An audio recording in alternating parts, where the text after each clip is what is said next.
Building amazing experiences that engage and delight your customers is easy with Commio. Our smart, reliable voice and messaging solutions are easy to implement and scale with you so you can deliver more calls and texts, be more competitive, and save money. With Commio, you get peace of mind and happier customers. Find out why thousands of software platforms and enterprises trust Commio with their communications. Get a demo today. Well, good afternoon, everybody, and welcome to Commio's latest cloud communications industry briefing. Bringing in, it's been a minute, Katie. It's great to have you back. How you doing? Thank you. I'm good. It's glad to be back. Not a lot. I mean, some things stayed the same, but we've got some new stuff for sure. We have to talk about it because, you and your team are working with our customers all day long on their text messaging campaigns.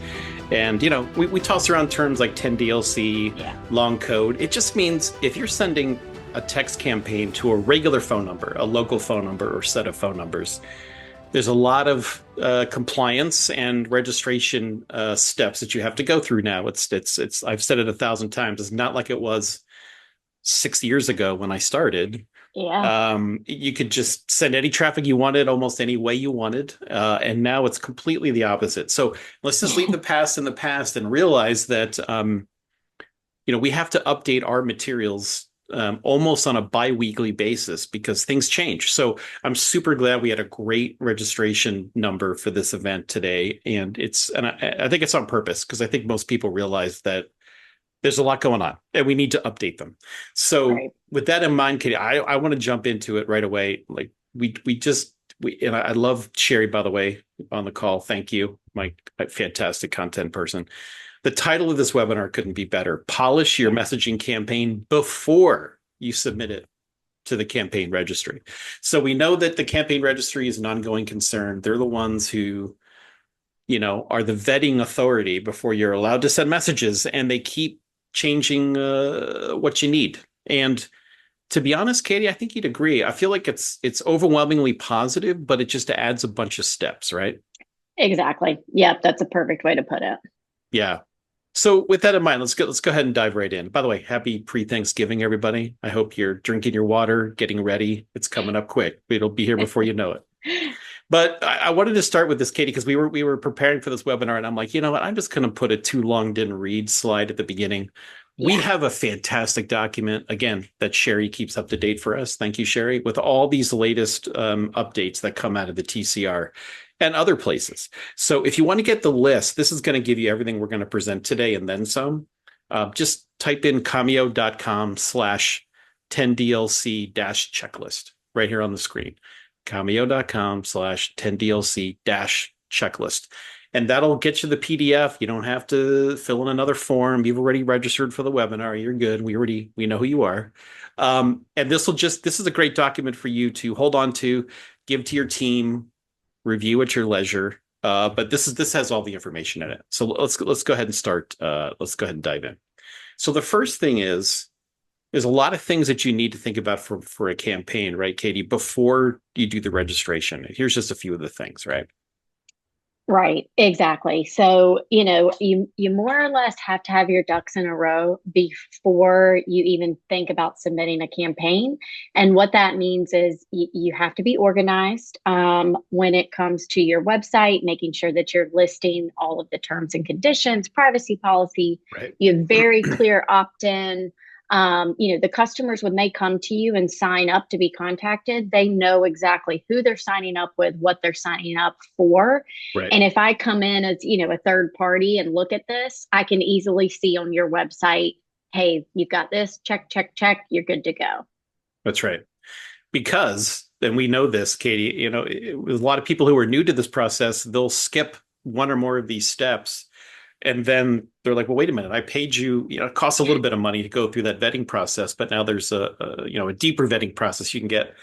And they sort of get surprised that they've missed a step. So I think there's nothing else that if you should take away from this is you need to look at this as a checklist, and you need to check them off before you submit. So, and by the way, we're going to show you some fantastic examples of what the privacy policy should say, the terms and conditions coming up in a little bit.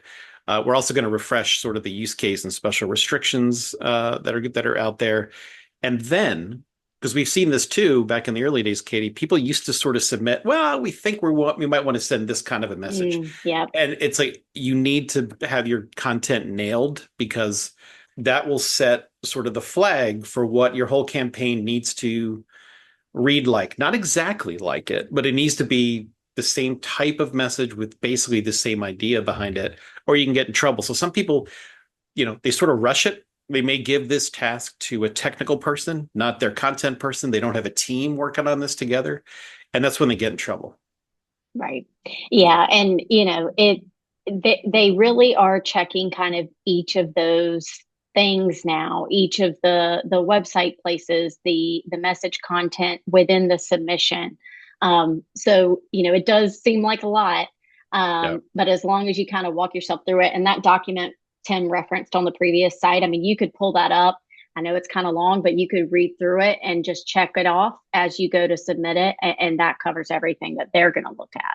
That's right. And I think and again, we're going to get into each of these steps, but you'll notice that, okay, now that you got your content, you got everything else ready to go, then you have to register the brand, make sure that that's approved, all set, and then you do the campaign registration, and then you can actually sort of get started. So there's a stair step to all of this. So what's new? Nothing and everything. I love this. And we've already said this, the direct carrier aggregators, those are the people above us, right? Are being a lot more vigilant, a lot more granular. And I get to see all the back and forth of, what's going on from a registration standpoint. And it's always a constant flow of almost the same things. Hey, your privacy policy is missing that. Right. Where is this? Where is that? And it slows the process down. So if you can do all this in advance and follow it as a checklist, you're going to be way ahead of most customers, and you can get started faster. Right. Exactly. And, I'm kind of seeing, working with customers in the past few weeks, you may have had it down pat with what they were looking at, say, a month ago. It's slightly different now. There's a little bit more to it. So you just kind of have to retrain yourself to look for these additional things when you're going to submit. That's right. So let's go ahead and get into it. So the first thing is, and we have documentation around this, and I think most people, natively understand what use cases are acceptable and which ones aren't. So, and if there are restrictions, you need to understand it. You can see here on the right, here's Jack Daniels, right away. Age gates are a thing, depending on your product, depending on your use case. So you need to follow through. Like, people can't literally, like she says here, you can't just check, oh yeah, I'm over 21. Right. So in some cases, depending on the use case, you might need to have an ID upload or a third-party verification or something as easy as a birth date, but it all depends. So, and we can counsel you on these things based on your use cases, but that's important. Those restrictions are part of the deal, depending on the use case that you're bringing to the table. Right. And lastly, and I think this is another big change, was political messaging got a little bit more organized for this cycle, where, in order to get the campaign, the campaign verified token for the campaigns, you had to, provide at least, organization name and a website. And I think there were some other steps, but again, they're just unique to political messaging, right? Right. Yeah. That external verification token, if you guys dealt with political at all, that was a kind of a new step, or different from other use cases. Yeah. And I think, correct me if I'm wrong, wasn't that new to this cycle, or did it start with the midterms? I don't remember. It is on the newer side. Yeah. Yeah. Yeah. But that's a whole separate step, right? You start with a campaign verified token, and you can't really start using 10 DLC campaigns until you have that token. It's part of our process. So if we go down that list, and again, we'll have the website stuff coming up in a minute. Registering your brand. If the number one thing has happened, is that I don't think that they were as stringent about this at the beginning, but you got to make sure that your EIN and your related data have to match exactly. We're even down to exactly how you say, what's your brand / company name. It has to match how you registered for your EIN tax information, right? It has to be exact. And this is this is checking a database, essentially. Yeah. So, you have to be exact. I've seen people do things like they forgot to add the LLC at the end of their name. Yeah. You could have everything else right, but that's still going to cause it to fail when it goes to verify it. Yeah. Is it comma Inc? Is it LLC? Is it, yeah, it has to be exactly how you registered. And I think the other newest change as well is, for public companies, um, when you go through this process, you're registering a publicly traded brand for a campaign, that you have to supply an email address that is with the domain of the brand, and the brand's website, obviously. And they're going to send an email to that account to somebody who works at that company to do the 2FA authentication. So that's new. Yep. Yeah. And that right now, it's just for publicly traded companies, but it Right. sounds like they're moving towards that for all brands. So just get in the habit of adding your company domain email address. Yeah. And that way you don't have to retrain yourself to do it, if these kind of requirements change to include all brands. Yeah. And you see here at the bottom, publicly traded companies, you can keep sending existing campaigns, but as soon as you go to create a new one, you're going to have to go through this 2FA process, which, it's not that complicated. And by the way, guys, just a little inside baseball here, but this is actually one of the verification steps we use at Commio for new customers. Like when I get a lead coming in, somebody wants to talk to us about getting onto our network, it has to come from somebody's business account, and we have to be able to verify it. So no surprise that it finally caught up with this process. Yep, exactly. So good to know. Well, so let's go back to the website, by the way. And I feel like this is table stakes. Katie is the person who's in charge of a website, but let's be clear. If you need to work with your marketing/web team and look, is your website live? Does the domain line up with your company brand? Does it have a valid secure socket layer or an SSL certificate? And by the way, Google, maybe it's been 6 or 7 years ago, required anybody who wanted to be part of the Google index anymore as a company had to put an SSL security certificate on their website. So again, it's basic, but especially if you're a newish company, make sure that you have an SSL certificate live on your site. And by the way, what does that mean? You've seen it everywhere, HTTPS:// you see that on the domain. That means there's a SSL certificate, that's applied to that domain. So it's secure. But they look for that now. So you have to have an SSL certificate on your site. It has to be up to date. It can't be invalid. Because I don't know about you, Katie, but I hit websites, probably 3 or 4 a week where, the SSL certificate mismatch. Yeah. What does that usually mean? Guess what? They didn't pay for the SSL certificate this year. They missed their deadline. Make sure that you pay for it and that you keep it up to date. So again, the website domain has to match the brand name, and we're going to show you a few examples in a minute, right, Katie? But privacy policy, terms and conditions, labeled, easy to find. By the way, we recommend that you put those links in the footer, super easy to find. I mean, you can put them in the header too, but make sure that the person who's going to be doing the review can scroll down, see privacy policy, terms and conditions. And exactly. It just has to be easy to find from the homepage. Accurate, up to date. Again, this doesn't even matter how you capture opt-ins. It's got to be on your brand website. And by the way, include all URLs with campaign submission. So that means that whatever you're linking to as part of your campaign, you want to use your primary brand domain name in the link that appears on your messages. You can't use URL shorteners. It's been that way for quite a while. Yeah. Right. And they have we'll get to this, I'm sure, on a slide, but in the past, you could just say, yeah, I have a privacy policy, go find it. Now they want you to actually supply that actual link directly to it as well, just so it's easier for that review or the person reviewing it to go click it. Yes. And by the way, just to reiterate, they're going to check. So make sure that it's up to date, because I feel like it was a little wishy-washy there at the beginning. It's not anymore, but you got to make sure that it's right.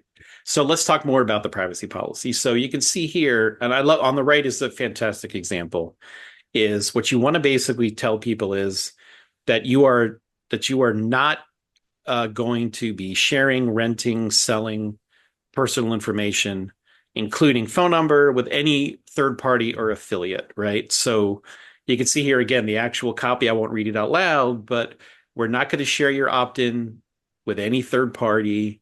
We may share it for like consent status, third parties that support our messaging services. Anybody who's basically helping with the delivery of the messages, that's it. But we are not going to resell your information. So What's interesting about this, and I don't know if we called it out specifically. I think we did coming up, Katie, but like January, I think is it the 25th of next year is the consent deadline that if Yeah. you're involved in anything related to leads or reselling leads, it's got to be one-to-one consent. You can't sell, people's opt-ins for more than one campaign. It's a one-to-one thing, which is a huge challenge slash opportunity for anybody who's in lead gen, but it adds a whole nother layer of complexity. So you can see here, must include a mobile sharing section that explicitly states you do not share data with third-party services, period. It's not allowed. And that's what a lot of people tend to be missing from their privacy policy. They may have one that they did, months Yeah. back or a couple of years back, and that just wasn't necessary at the time. So Yeah. definitely kind of polishing up your websites to make sure that they're compliant and have that Yeah. language in there. And by the way, I apologize. We jumped in so fast, but I forgot to reiterate to everybody on the call that, obviously we're recording it. We're going to send out the recording after the call. And also go ahead and use that chat button if you have questions or comments along the way. I love to thread them in because David just said, well, wait a minute. What if my company doesn't have a website? Like, what does that mean in terms of registration? Yeah, great question. And that is okay. Obviously, there are companies out there that don't have a website. In the document that we reference that we have for you guys, we have that kind of called out in the section. So it'll walk you through it. But just to kind of give you what they're going to look for, what they're going to need is in the call to action, you're going to explain exactly how the customers are opting in. So, maybe that's in person. Maybe I have a coffee shop, customers come in, they, sign up on even like a kiosk type thing. You can explain that thoroughly. And then there's a multimedia section where you can upload things like if it's a physical form, you could scan it and upload it. You can do screenshots. Some people, they just do like their LinkedIn or their Facebook. And that's fine. You'll just either screenshot like where you have the privacy policy within the Facebook. Other ways to do it, let's say they opt in over the phone. You can explain it and kind of give a snapshot of the script that person says. As long as you have that there, they'll be able to review that and that'll get approved. You just kind of have to, again, just go through and kind of check everything off that they're requiring for those use cases. That's great, Katie. I'm curious. I never asked you this. Like, how many of our customers do you say have a website versus don't have a website? Majority, majority do have a website, Yeah. but we have a good handful of customers specifically that are using either Facebook or LinkedIn. They don't have a website, but customers will go to their LinkedIn page or go to their Facebook page, and they will opt in to be contacted for whatever they might be selling or referring. Yeah. I was going to say, all those Facebook sellers out there, you're welcome. I opt in way too often to their offers. So sorry, right? But I do it. All right. So let's talk about terms and conditions. And again, we've got a good example on the left. I'm sorry, make your screen as big as possible. You can take a look at this. Look at this list down here. I love this. This is their terms of service. They sort of cover everything. This is Papa John's, right? So they're really clear here, guys. What's the brand name? How often are they going to get messages? Like, people, I think, forget this one a lot. Are they going to get one a month? Are they going to get one a week? Are they going to get one every other week? You got to call it out. And by the way, yes, you have to follow it because you can get into trouble if you suddenly start to ramp up sending versus what you promised. Here it is. Describe the product. How can they get in touch with you? What's the opt-out information, which is not required, I guess, if it's a single message program, right? That's fine. Make sure you say that message and data rates may apply, and also make sure that you're linking to the privacy policy. So, I think, again, Papa John's does a great job. And I also love this too. I've often thought about calling them, Katie, but okay, so if the help command doesn't work, if I call that 800 number, who's going to pick up the phone? But it's in there. It's in there. So, I think these are the guys, the bigger brands that really do it right. I mean, all the basic information is here. By the way, we have examples and links inside of that document as well, if you want to look at this. But I think they do a great job. By the way, I literally think this section of their site was probably about this big like 2 years ago. And now it's a whole page. That's just kind of the way it goes. And oh, by the way, and I'm sorry, just to state the obvious, Katie, make sure when somebody says stop that you are honoring them and as fast as possible sending a reply message that says we received it and we've unsubscribed you. Even if you may wait till the end of the day, it may take an hour, it may take a couple hours before you actually refresh your database. Reply a stop to a stop as fast as possible, right? And you know what? This kind of reminds me, you can always go to, whether it be a Papa John's or, a Coca-Cola, but one of those, big companies that are doing things right, go look at their website. Take a look at how they worded things or what their terms and conditions look like. It's a great way just to make sure that, you're thinking about everything, and, just get some ideas of how to present it clearly to the customers. Yeah, and I just say again, just to avoid any potential issues, we're not lawyers, we're not telecom lawyers, right? We're practitioners of the messaging campaigns, right, and the technology. But the whole legal side is best to make sure that you're getting this stuff reviewed by your own legal team. So I said it. So good job. And by the way, this is a reminder about that January deadline, and I think it's good for everybody. Is every recipient must opt in. You can't just buy a list and start spamming messages. You have to be able to prove opt-in.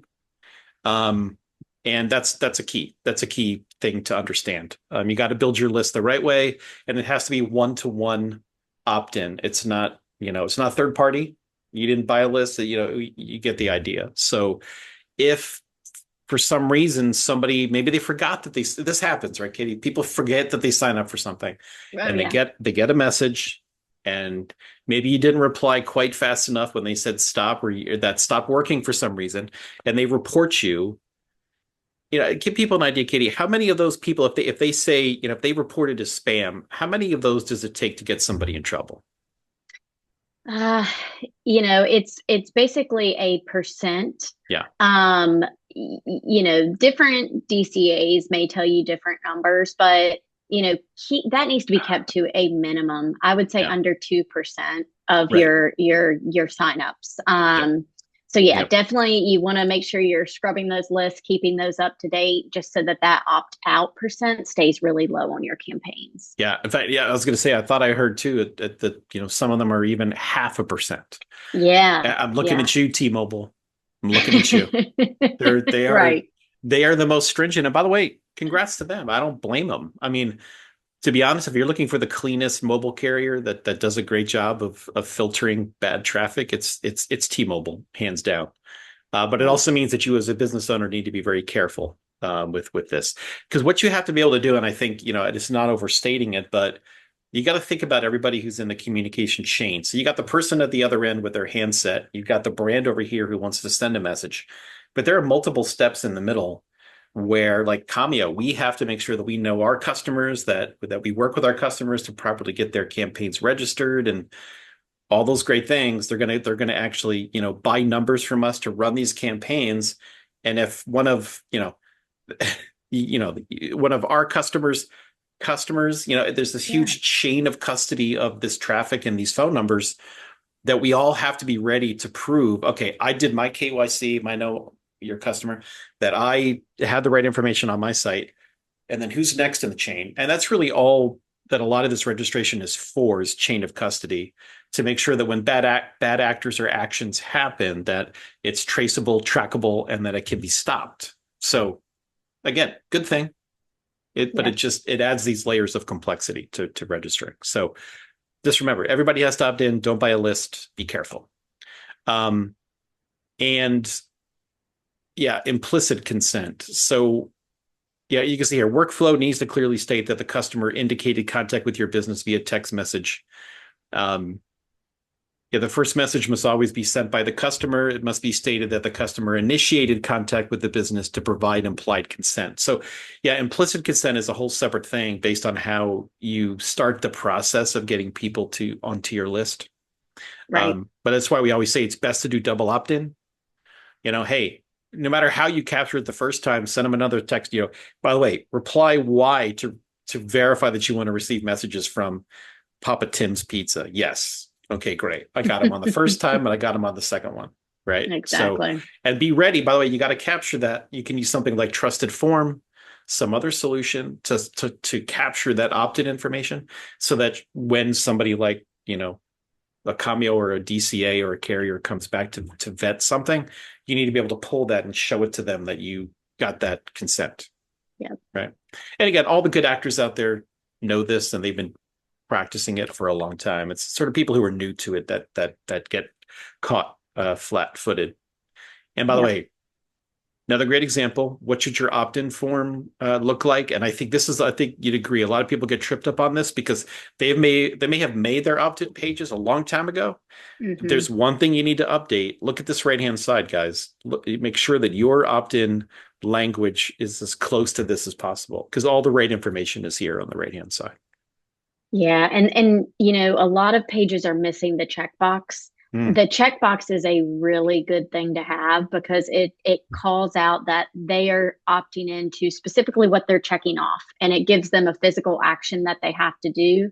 So that way the DCAs or whoever's reviewing this, they can't come to it and be like, you're kind of trying to hide that. Nope, it's clear. They're checking it yeah. off. They're opting in to receive those messages.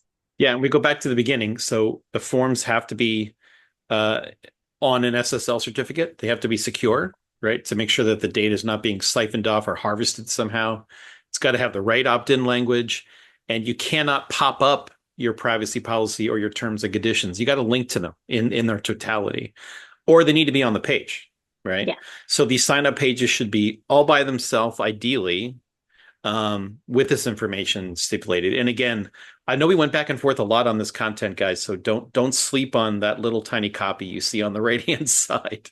Blow that up. By the way, when we send the recording, we're going to send a link to the PDF. You'll be able to easily see all this copy.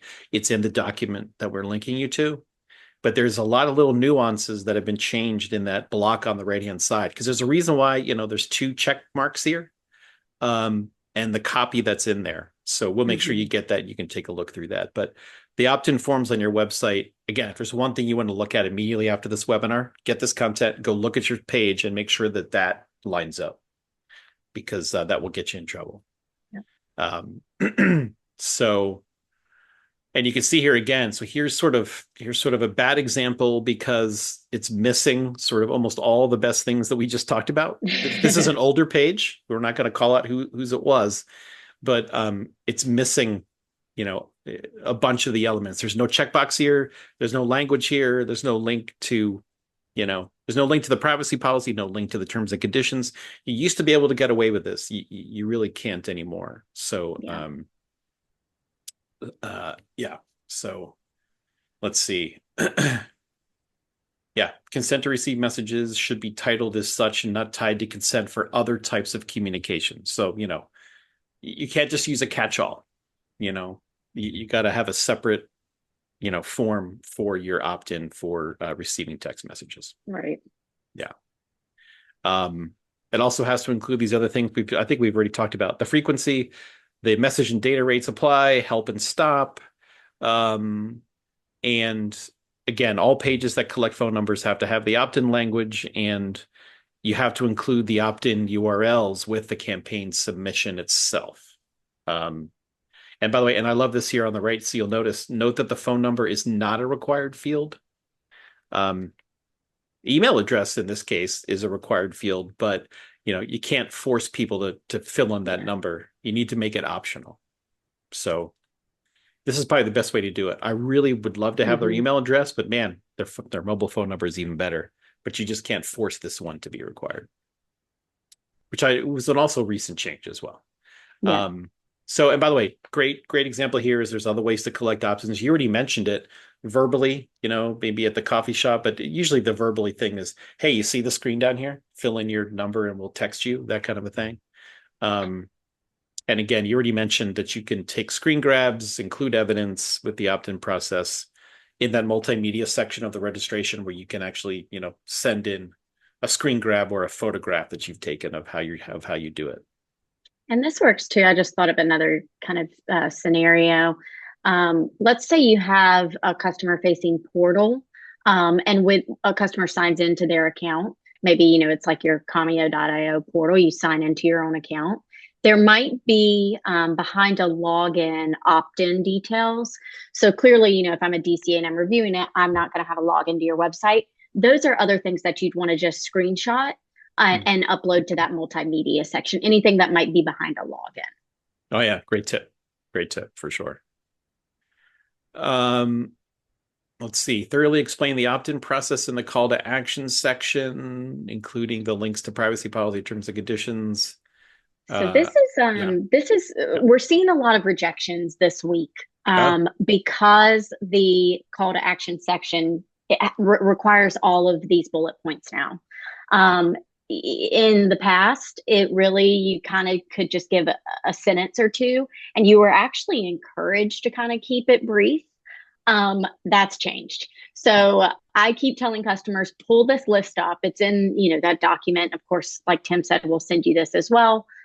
Pull that up and make sure you include all of that, because this is a new change. You already have this information. You were already providing this information before, but they just want to see it in that call to action section. So I would just go through and check it off. Make sure you've got each of these things within there. Gotcha. It's almost like they're making you double opt in with your registration information. Right, exactly. Didn't I already say all this stuff up here? Yes, but now do it again in your own words. Okay. You know, I get it. And here we go. So let's talk about messages. So you can see here on the right, again, we've got some really good examples. So in addition to the main messages, include copies of your opt-in confirmation, help, and opt-out messages. So again, this is something they didn't ask for before. And now they want to see what it looks like. And I already mentioned, make sure that it works, because certainly the political people were not following the will stop anything mantra during the campaign. Because I remember hitting stop, and I'd hit stop, quit. I'd give them about 5 minutes, and then I'm going to do what I'm going to do. But we're not lucky enough to have carved a special exception for ourselves like the politicians did. So we need to follow the steps. So you can see here again, it's like your main messages have to have, your brand name, your product description in it. Look, people get a lot of text messages. It needs to be instantly understood who's sending it. What is this about? Make sure that there's a way to stop it or get help. And again, if you're just doing a single message campaign, you're not required to use help or stop, but you still need to support the commands. So if somebody types them, they should still work. So exactly. Yeah. Oh, I don't know about you, Katie, but I'm very comfortable in the world right now with most communications happening through text. I'm very happy. And I feel like most people are following it the proper way. But anyway, every time I see a call, it says spam likely, and I ignore it. Anyway, that's another webinar for another day. But let's see. So opt-in confirmation messages. So this is what has to be on those, right? Yeah. And that brand identification / product description, that's definitely new. You weren't seeing that in the past, where people were calling out the brand or the company right at the beginning. I think it's super beneficial. I don't see why anybody would have hesitation moving to this. It just lets, the person getting the message know right away, oh yeah, this is the company I signed up for. And there's kind of no question there. But that's definitely a change that you may have to make if you weren't already doing that. Yeah. And you can see on the left, again, this is a great example of, so here's a double opt-in. We're hitting Y to subscribe, and then right away it's saying welcome. It's got all the right information there, help, stop. We've got a link to, a privacy policy, which I don't know about you. That looks like a short URL to me. I know, yeah. That they really shouldn't do that. I'm surprised that made it through. But then here again, freepeople.attn.tv, free people attention TV. Interesting. Like those are how all their links should look. You got to use the brand domain. Yeah. Yeah. So. And we've got here too, this message must also be sent to a subscriber if the keyword join is sent to the number approved for the campaign. There you go. So if somebody happens and gets them, for whatever reason, sends that message, that's one way to capture it, right? You put it up on billboard, send join to this number. Yeah. So it also has to happen. Now, here we go again. So for the help message, which I don't know about you, I've never typed help. So this is right. I know. But you still got to have the brand name, the description, customer support email, and or a phone number, right, for help. And for opt out, there should be one final confirmation message that sort of reminds them, oh, this is what you're opting out of. Yes, you're unsubscribed. You're not going to receive any more stuff from us. And, but it can't also include a solicitation. So it's just got to be, nope, you're done. This is who we are. This is what you opted out of. You can't sort of double promote yourself there at the end. So just avoid that. I know a lot of people used to do that. Well, I don't blame them. I would do it too Right. as a marketer, of course. But yeah, I get it. So in summary, wow, that didn't take as long as I thought, Katie. I know. Yeah. You got to have all the related URLs with the campaign submission. Every piece of this, there's multiple links are going to be part of every campaign now. Privacy policy, terms and conditions, all that stuff. Make sure that brand name, stop, help, data rate statement is on everything. And oh, by the way, also, as we've just seen, a very basic product description is also important to have part of all of this so that you can identify that. Make sure that your privacy policy and terms and conditions are linked everywhere. Make sure they're up to date. Document every part of what you're doing for your campaign before you submit it, and explain all the workflows. Like you said, there's new sections in there that you're going to have to describe how that stuff works. And oh, by the way, people like Katie and her team are here to help at Commio. We're the ones who are staying up to date on this because we have to, but we can also coach you as well because, again, the changes happen a lot. Exactly. And oh, by the way, before I get to the next slide, Katie, so David has another question. So if I'm a small to medium-sized business that has no website, I'm currently receiving opt-ins in person verbally or implicitly by customers making first contact. Do we have a suggestion for the best way to record and store opt-ins? That's a good question. Let me take that. I want to go see what other customers are doing. It's up to you, but I'd love to get you some actual feedback from customers that are kind of in the similar use case, similar size. But yeah, as long as you're storing it somewhere where you can access it, there's not a requirement that it has to be, in a certain format. But you just have to have it documented. And that way, when let's say you got an opt out, you have a place where you can go and remove them. And then if someone were ever to ask whether, like Tim said, it's a DCA or a carrier, and we come to you and say, hey, we need to prove that you have opt-in for this phone number, you have somewhere you can go and find that and reference it. Yeah, I mean, I want to say I remember reading about, people, they have sort of physical sign-up lists at local businesses.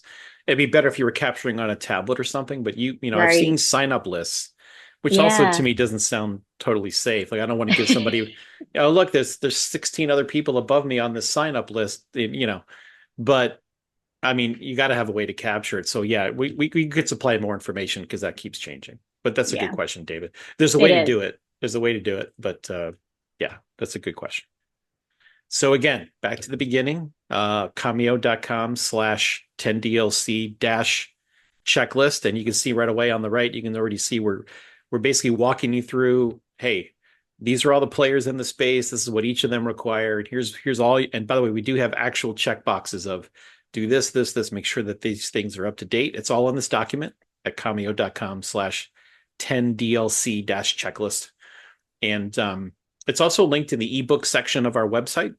And that's where Sherry and our whole team keeps those documents up to date. We're going to include links to some of our other ebooks as well in the follow-up email. We have sort of what are the allowed use cases? What are the new rules around those use cases? I think we have 4 ebooks now. But this is the one that really gets to the heart of the registering your brand and campaigns section of this process, which again has been changing, quite often. Let's see. Did we get another question? Yeah, great. David said, thanks, Katie. Send him that information about. Perfect. I imagine he's running a coffee shop or something and just verbally people, I don't know, something. Somehow they're opting in. And how do we capture that? I get it. Okay, great. With that, love to take it. If anybody else has any other questions, feel free to use that chat box and I'll relate it. But Katie, I guess I'd say, in terms of sort of the usage of 10DLC, I felt like maybe a year and a half ago or so, a lot of people were leaving 10DLC to go to toll free. Like, maybe you can rehash why that was happening. And now I feel like people are really coming back to 10DLC. So what did you see on your team? Yeah, it's funny. And it came down to 10DLC hit the requirements a little faster than toll free. Yeah. And so they were enforcing some of this stuff, and people were, thinking, I don't want to do it. I'm going to go to toll free. It's easier. It's quicker. They don't ask me Right. all these questions. And now they do it too. Yep. And, in some scenarios, people find that getting a toll free registered might be a little bit more difficult. It's all different DCAs, even within the DCAs, it's different groups of people looking at these. It's manual, someone like you or I going and reviewing all this information. Yeah. So there's definitely kind of some back and forth of what people have felt was easier to get registered. At this point, though, both are requiring this type of information. Both are going to check your websites. They're going to actually make sure that you're sending what you said you were going to send. So you kind of can't get around it anymore. Yeah. Yeah. By the way, Crystal was saying thank you for the hands-on examples, and it's great content. So thank you, Katie. Thank you, Sherry. We see you. Awesome. Yeah. Appreciate it. No, Crystal, you're welcome. I think what you're going to find, to everybody who was with us today, that there's a lot of different companies that say that they can help you with your text messaging, but I'm very proud to be with Commio, because we do take the time to host webinars like this. We're publishing content and helping our customers adhere to the latest compliance and registration processes, because they change all the time. And I don't know about you, Katie, I'm a little excited that we got a change in leadership in Washington, because some of these things are probably going to change, and I'm going to bet that they may start to walk some of these things back a little bit. No promises, guys. Right. But I feel like this new administration is not going to be as focused on this process as the current one. I'm not making a personal Right. hope, pro or con here. I'm just saying that every time a new administration comes in, Democrat or Republican, the regulatory bodies change. Exactly. And I wouldn't be surprised, because I think I'm trying to remember the name of the guy who Trump just put forward for the FCC.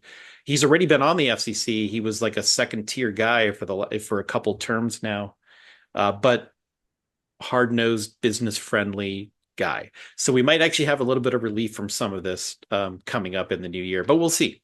But for now, there's no getting around it. Right. Exactly. This is the way it is, and we'll continue to keep these documents and things up to date. Let's see. Oh yeah, Tammy, I'm really glad you mentioned this. Thank you. I know. I totally forgot about that. Yes. So remember, every time you register, you have to pay a fee, right? Yeah. There's fees. Correct. Yep. And so you're right. That was a component of whether to go with toll free or 10 DLC as well. But speaking of the fees, that's another reason why it's important just to make sure you kind of get everything right the first time. Because if you do have to resubmit, you're going to get charged that fee again. And we'd love to help you avoid that. So like Tim said, reach out if you have any questions. You can always take a screenshot or copy and paste what you have written up. We can take a look at it and at least give you some guidance on if you need to tweak anything. Yeah. Yeah. And let me say too, Katie, in terms of the amount of time that it's taking now, I feel like every time we get together, I ask you this, like, so if somebody was going to do a 10 DLC campaign registration today, or like a toll free, like how long does it take for these things to usually get through the process? You know what? It is, with both of those processes, we've honestly had kind of a change within the past week or 2 weeks. Oh. So well, I shouldn't say I should say the DCAs. Yeah. So I don't have a good answer for that now. In the past, it was kind of a couple of days for both of those. Sometimes we could see a 24-hour turnaround, but a couple of days was the average. Yeah. Now that there's kind of more eyes on this stuff, and there's just more stuff that's being submitted, I'm expecting it to slow down. I hope it doesn't slow down a ton. But we'll keep an eye on that. And certainly if we see that it's taking a long time, we have contacts with the DCAs where we can reach out and say, hey guys, this is taking a really long time. What can we do to speed this up? We have those relationships and we will use those. But I would expect that it may take, more than a couple of days, unfortunately, at least in the beginning, kind of while everybody's getting used to this all eyes on these new fields. Yeah. Yeah, I get it. And by the way, Sunday, great question. So I feel like this is something that was a couple years ago was a concern where, we had customers of customers saying, hey, a lot of this stuff related to registration isn't legally required yet, so I'm not going to do it. Right. And for a while, a lot of companies got away with it. And we were sort of leading the charge saying, all right, there's still a lot of companies that are not registering their campaigns or not registering their brands, but their traffic is still flowing through the DCAs. And I think all that stopped. I feel like it was last January or That maybe sounds right. yeah, like 18 months ago. And they put a hard stop and they literally came to us as Commio and said, this is your deadline. And we actually moved it way back before then to make sure that all of our customers were up to date. So Sunday, your question is, a lot of customers may say, well, none of this is really legally required. I'm not going to update my terms and conditions. I'm not going to update my privacy policy. And unfortunately, we all have to take a hard line and say, okay, maybe, I guess, I don't know what legal and not legal means, but in order to get our providers who provide our fast, high speed, high quality pipes to the mobile carriers, we have to follow these rules. And therefore you do as well. And nobody likes to do it. It's not fun. Maybe again, it isn't a quote unquote legal requirement. It just your campaigns are going to get shut down. And again, you could be lucky, right? You could find another provider who will do it for you. But yeah, it's a best practice in our, yeah, exactly, Crystal. It's a best practice in our upline, our upstream providers require it. Yeah. Exactly right. That's what you say in this period. So I feel you. I understand. Trust me. Because we got the same pushback from our customers. And a lot of our customers, Right. you already mentioned it, they left 10 DLC and went to toll free for, maybe a year or so while it took toll free to catch up. And while everybody's now at the same point on the starting line for registration. You got it. You have to do it. There's no more snowshoeing. There's no more any of the old stuff. It's all gone now, which is a positive. And again, it's all about chain of custody, stopping bad traffic, stopping bad actors, preventing bad traffic. And oh, by the way, I'm sorry, and I don't want to scare anybody, but do yourself a favor. If you go to our website, look under resources, click on messaging surcharges, whatever surcharges, they're part of it. There's a whole section of the potential fines and penalties that you can incur if you send bad traffic.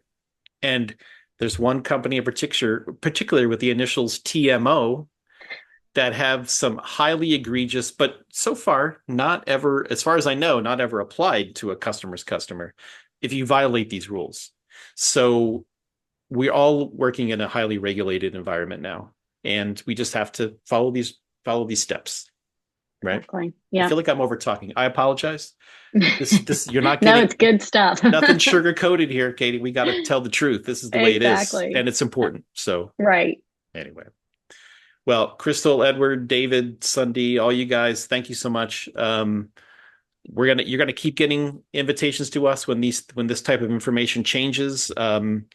And we'd love for you to attend all of our webinars. We really are out there in front of texting as well as voice changes in the industry. We're super excited next year, by the way, to talk to all of you more about RCS, the sort of the future of texting, which is not really texting anymore, guys. It's like, imagine delivering a full app experience as a text message to your messaging app that happens to land in the same place as an SMS or an MMS. And we're super excited to be one of the first companies that's adopted that standard. We're building our APIs, and next year is going to be super exciting. It's not available yet. Don't believe anything a lot of these people tell you. It's not available. There's no pricing. Right. There's no way to build an RCS campaign today, but it's coming. And we're going to be one of the first ones to do it. And on the voice side, we're really excited. We're going to be launching branded vetted calling in 2025, where we can sort of get rid of this whole spam likely thing, put your logo on your calls. Even then, not all the mobile carriers have signed up or have allowed us to sign up for that yet. But I'm very excited, Katie, as we are looking at Q4 here. Next year is going to be even more crazy and interesting than it was this year. Buckle up, guys. Stay along for the ride, and we'll keep you guys ahead of the curve. So, Katie, it's great to have you back in the seat of things. Congrats again. Yes, thank you. And we will continue. So everybody, have a great day. Have a great Thanksgiving. A great holiday if we don't see you. And by the way, if you have any questions, reply to the email that you're going to get with a recording of this webinar. I get every reply. If you have more questions, let me know. I can get them to Katie, get it to the team. and we'll get you all the answers. So we tell you, we'll get to you. And by the way, I know we had a few questions, Katie. I'll pull the questions list and send it to you after the webinar. Okay, great. Yeah, that's We'll reach out. awesome. So sorry, I know I'm over talking. Guys, No, you're great. Thanks, Thank you. everybody. have a great day, everybody. Talk to you soon. All right, take care. Building amazing experiences that engage and delight your customers is easy with Commio. Our smart, reliable voice and messaging solutions are easy to implement and scale with you, so you can deliver more calls and texts, be more competitive, and save money. With Commio, you get peace of mind and happier customers. Find out why thousands of software platforms and enterprises trust Commio with their communications. Get a demo today.